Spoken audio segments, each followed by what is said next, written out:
राधे राधे दोस्तों, ये है 1 मिनट की कहानी सौरभ राज की जुबानी।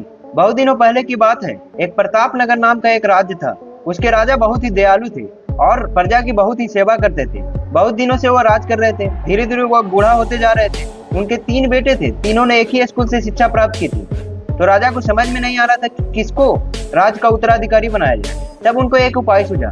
राजा ने तीनों बेटों को बुलाया और बोला कि मैं और तुम्हारे माताजी एक तीर्थ यात्रा पे जा रहे हैं और हमको वापस आने में लगभग 1 साल लग जाएगी। लो, एक एक बोरा तीनों गेहूं रख लो और जब मैं वापस आऊंगा तो तीनों से एक एक बोरा गेहूं वापस लूंगा। इतना कहकर वो चले गए। बड़े बेटे ने सोचा कि क्यों न इस गेहूं को एक तिजोरी में रख दिया जाए, जिससे एक भी दाना इधर उधर नहीं होगा। फिर दूसरे वाले बेटे ने सोचा कि नहीं, तिजोरी में जब रखूंगा तो ये सड़ जाएगा गेहूं। उसने क्या किया कि एक खेत देखा, ना तो घास फूस चेक किया, ना ही मिट्टी का उपजाऊता चेक किया, ऐसे ही गेहूं को फेंक दिया, ना ही उसको पानी दिया और फिर घर पे आके सो गया।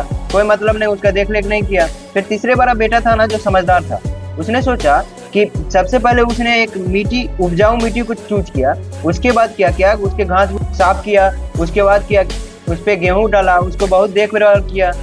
जब 1 साल बीतने के बाद राजा वापस आए तो उन्होंने तीनों बेटे को देखकर बहुत खुश हुए और उनके मन में उत्सुकता भी हो रहा था जानने का कि तीनों ने आखिर गेहूं के साथ क्या क्या किया। जब वो आए तो पहले वाले बेटे से पूछा तो बोला कि तिजोरी में रख दिए, बहुत बदबू आ रही थी क्योंकि सड़ गया था। फिर दूसरे वाला बेटा बोला कि मैं तो खेत में डाला था, लेकिन वहाँ गेहूं का नामो निशान नहीं था। जब तीसरे वाले बेटे का फसल देखने गए राजा, तो राजा बहुत खुश हो गए और उन दोनों बेटों को बोला कि जब तुम लोग एक बोरा गेहूं नहीं संभाल सकते तो इस राज को क्या संभालोगे। आज से इस राज का उत्तराधिकारी मेरा छोटा बेटा है।